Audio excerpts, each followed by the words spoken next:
The slap echoed through the hallway before anyone even understood what had happened.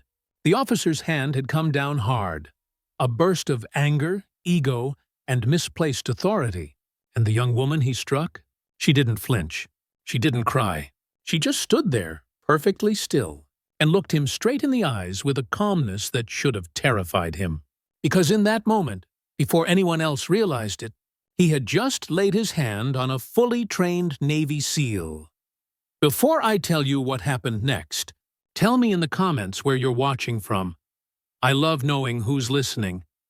Her name was Riley Hale. Quiet, respectful, and carrying a silence most people mistook for weakness. She had joined the civilian security team temporarily, keeping her real identity buried under layers of classified protocol. No medals, no uniform, no clues. Just another new girl with a badge and a clipboard. But Officer Grant, the man who slapped her, wasn't interested in what he didn't know. He only saw what he wanted to see. Someone smaller, someone quiet, someone he could control. He'd yelled first, accusing her of disobeying an order she knew was illegal.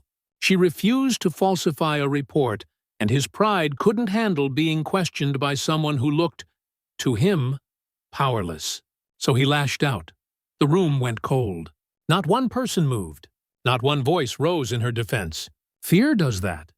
It makes cowards out of crowds. But Riley didn't raise her hand. She didn't strike back. Not yet. Inside her mind, memory flickered. The black water of Bud S. training. The nights she pushed through pain so sharp she thought her bones would split.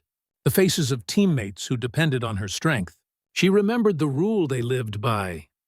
You never hit back until it matters. And when it does, you finish it.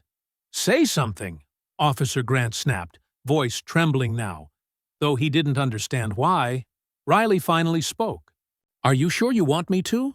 There it was, the first crack in his confidence. Her tone wasn't angry. It was steady, controlled, like someone who knew exactly how this would end. Word spread fast. Whispers turned into ripples of tension. Someone in the back finally muttered, "She's not who you think she is." And that was true. Because when the building alarm suddenly screamed, a real emergency this time, Riley moved. While the officer fumbled, shouted, panicked, Riley took command with the precision of someone trained to lead under fire. Calm voice. Precise orders. She carried no weapon, but the entire room followed her as if she did. Somewhere in the chaos, Grant finally asked, "Who are you?" She didn't answer with words. Her credentials, the ones she never planned to reveal, were tapped into the terminal by headquarters remotely. His screen lit up, and the color drained from his face. Naval Special Warfare Command, active, Level 7, clearance. He hadn't slapped a rookie. He slapped a decorated SEAL. She thought she'd never see him again after that day. She was wrong.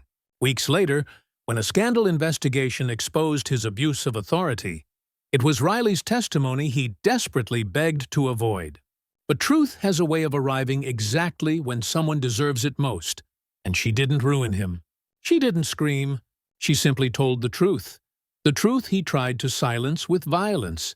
The truth that stood taller than him even when she said nothing. Because strength isn't always loud. Sometimes it's the quietest person in the room. The one who doesn't fight back out of anger, but out of principle. Officer Grant was dismissed.